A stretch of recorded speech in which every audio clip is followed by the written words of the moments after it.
Hi hello ನಮಸ್ಕಾರ. ಎಲ್ಲರೂ ಹೇಗಿದ್ದೀರಾ? ಎಲ್ಲರೂ ತುಂಬ ಚೆನ್ನಾಗಿದ್ದೀರಾ ಅಂತ ಅಂದ್ಕೊಂಡಿದ್ದೀನಿ. ನಾನು ನಿಮ್ಮ ಪ್ರೀತಿಯ ಕೀರ್ತಿ ಸಿದ್ದು ವಿಡಿಯೋಯಿಂದ ಮಾತಾಡ್ತಾ ಇದ್ದೀನಿ.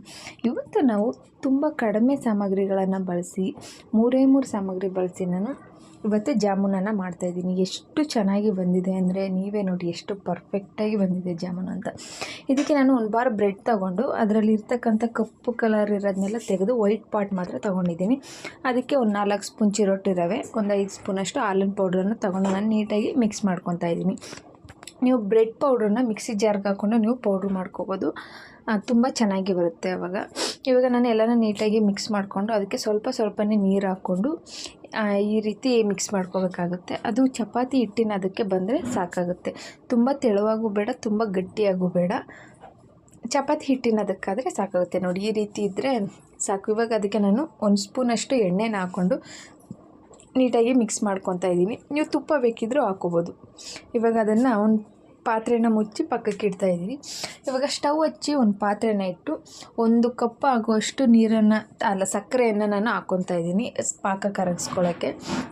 ಅದಕ್ಕೆ ನಾನು 1.25 ಬಟ್ಲಷ್ಟು ನೀರನ್ನು ಹಾಕ್ಕೊತಾ ಇದ್ದೀನಿ.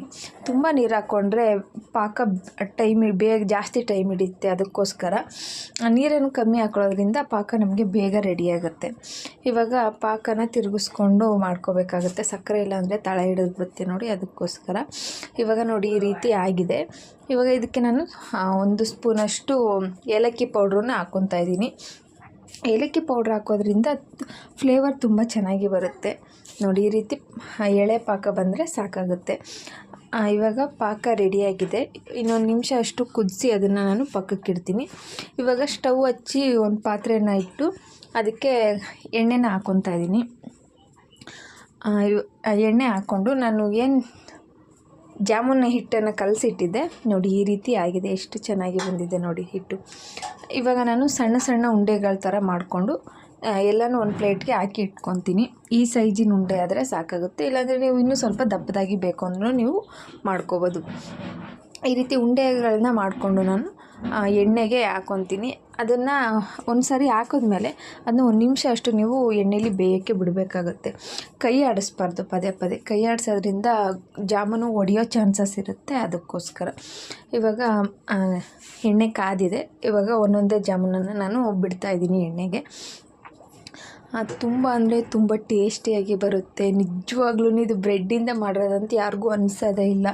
ಅಷ್ಟು ಟೇಸ್ಟು ತುಂಬ ಸೂಪರಾಗಿ ಬರುತ್ತೆ ಮಾತ್ರ. ಯಾರೆಲ್ಲ ಹೊಸ್ದಾಗಿ ನನ್ನ ಚಾನಲ್ ನೋಡ್ತಾ ಇದ್ದೀರಾ ಪ್ಲೀಸ್ ಲೈಕ್ ಮಾಡಿ, ಶೇರ್ ಮಾಡಿ, ಕಮೆಂಟ್ ಮಾಡಿ, ಸಬ್ಸ್ಕ್ರೈಬ್ ಮಾಡಿ. ಸಬ್ಸ್ಕ್ರೈಬ್ ಮಾಡ್ಕೊಂಡು ನೋಡೋದ್ರಿಂದ ನಾನು ಏನೇ ಹೊಸ ಅಡುಗೆಗಳನ್ನ ಹಾಕಿದ್ರೂ ನಿಮಗೆ ಬೇಗನೆ ರೀಚ್ ಆಗುತ್ತೆ. ಓಕೆನಾ? ಹೊಸ್ದಾಗಿ ಚಾನಲ್ ಮಾಡೋರಿಗೆ ಪ್ಲೀಸ್ ಸಪೋರ್ಟ್ ಮಾಡಿ. ಇವಾಗ ಜಾಮೂನು ಅರ್ಧದಷ್ಟು ಬೆಂದಿದೆ. ಆಗ ನಾನು ಇದನ್ನು ಇನ್ನೊಂದು ನಿಮಿಷ ಅಷ್ಟು ಫ್ರೈ ಮಾಡಿ ನಾನು ಪಾಕದೊಳಗಡೆ ಹಾಕ್ತೀನಿ. ನೋಡಿ ಇವಾಗ ಜಾಮೂನ್ ರೆಡಿ ಇದೆ. ಜಾಮೂನನ್ನು ಜಾಸ್ತಿ ಫ್ರೈ ಮಾಡೋಕ್ಕೆ ಹೋಗಬೇಡಿ. ಆ ರೀತಿ ಫ್ರೈ ಮಾಡೋದ್ರಿಂದ ಜಾಮೂನು ಚೆನ್ನಾಗಿ ಬರೋಲ್ಲ. ಅದಕ್ಕೋಸ್ಕರ ಇವಾಗ ಜಾಮೂನು ರೆಡಿಯಾಗಿದೆ. ಇವಾಗ ಅದನ್ನು ನಾನು ಪಾಕದೊಳಗಡೆಗೆ ಹಾಕ್ತಾಯಿದ್ದೀನಿ.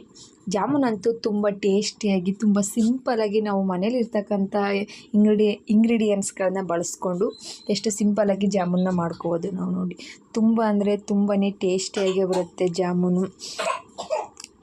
ನೀವು ಒಂದು ಸತಿ ಟ್ರೈ ಮಾಡಿ ಮನೆಯಲ್ಲಿ, ಆಮೇಲೆ ನನಗೆ ಕಮೆಂಟ್ ಮಾಡಿ ಎಷ್ಟು ಚೆನ್ನಾಗಿ ಬಂದಿದೆ ನೋಡಿ ನೀವೇ. Thanks for watching. ಬಾಯ್.